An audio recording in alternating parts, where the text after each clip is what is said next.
darüber wollen wir sprechen mit unserem Weltpolitikkollegen Nikolaus Doll. Schön, dass du bei uns bist. Hallo. Guten Abend. Hallo, grüß euch. Ja, die Bundesinnenministerin will Ausländer, die Terror verherrlichen, leichter ausweisen. Wir wissen aber mittlerweile alle, dass ja selbst Straftäter kaum aus Deutschland abgeschoben werden. Ist dieser Vorstoß von Frau Faeser somit billiger Aktionismus, wie Frau Wagenknecht das gerade im Beitrag genannt hat?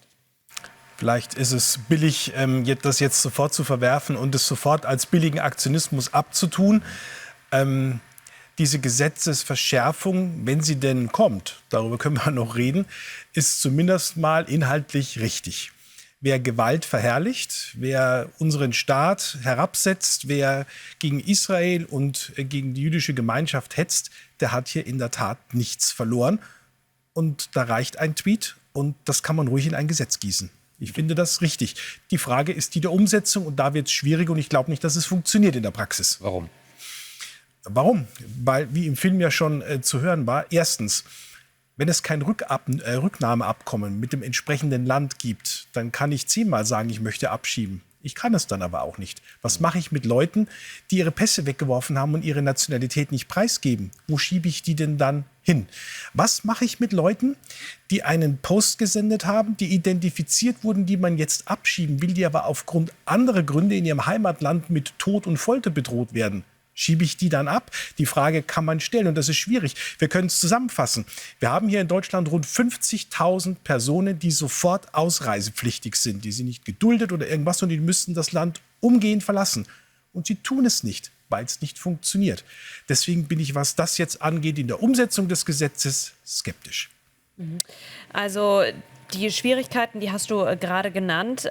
Trotzdem ist es ja alles inmitten dieser Diskussion um eine härtere Migrationspolitik. Das spielt ja alles zusammen. Und da diskutiert man ja schon seit Monaten. Und irgendwie kommt man nicht so wirklich voran. Das war auch bei der letzten Ministerpräsidentenkonferenz so.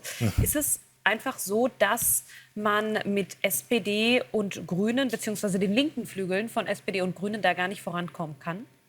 Naja, klar ist, dass es da in der Koalition, in der Ampel keine Einigkeit geben wird. Und das Spannende an diesem Vorstoß der Bundesinnenministerin ist jetzt nicht so sehr der Inhalt. Sie hat ja im Grunde genommen durch die Verschärfung nicht mehr definiert, als wenn es solche Hassposts gibt, dann besteht ein besonderes Ausweisungsinteresse des Staats. Das ist eigentlich das einzig Neue, sondern die Frage ist, das muss ja durch den Bundestag. Und, Glaubst du, da steht eine Mehrheit dann? Nein, das kann ich mir nicht vorstellen. Das kannst du, aus den genannten Grünen glaube ich, dass das sehr, sehr schwierig wird. Es gilt ja die These von Peter Struck, dem ehemaligen SPD-Fraktionsvorsitzenden und Verteidigungsminister, kein Gesetz geht so aus dem Bundestag raus, wie es reingekommen ist. Auch das wird nicht so rauskommen, wie es reingekommen ist. Und ich kann mir nicht vorstellen, dass der linke Flügel der SPD, die Grünen und auch die Linke dahinter stehen, Menschen so abzuschieben nach einem Post. Das bietet auch so viel Angriffsfläche. Ich bin der Meinung, solche Leute sollten abgeschoben werden.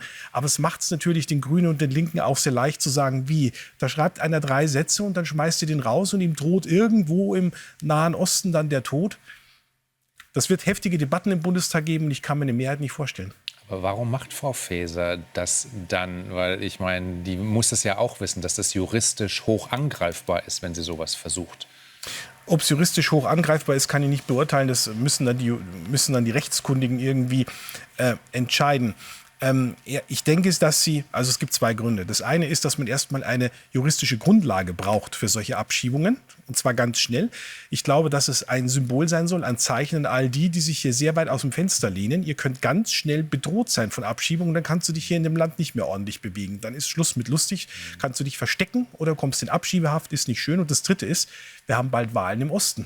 Und da haben viele Menschen, ich sage nicht, dass das richtig ist, aber ich habe das Gefühl, dass viele das Gefühl dort haben oder einige das Gefühl dort haben, ich darf nicht sagen, was ich will, ich bin immer gleich in irgendeiner Ecke. Und dann gibt es welche, die posten da irgendwie die brutalsten Sachen und das hat überhaupt keine Konsequenzen. Es ist ein Stück weit jetzt alles auch das Gucken auf die 3 Landtagswahlen in Ostdeutschland im September. Trotzdem natürlich, die Menschen, die verstehen natürlich auch das, was wir gerade geredet haben, dass das eigentlich in der Praxis kaum funktionieren wird. Wir sind gespannt, ob die SPD damit so ein bisschen eine Kehrtwende schafft. Dankeschön, Nikolaus Doll. Gerne. Danke.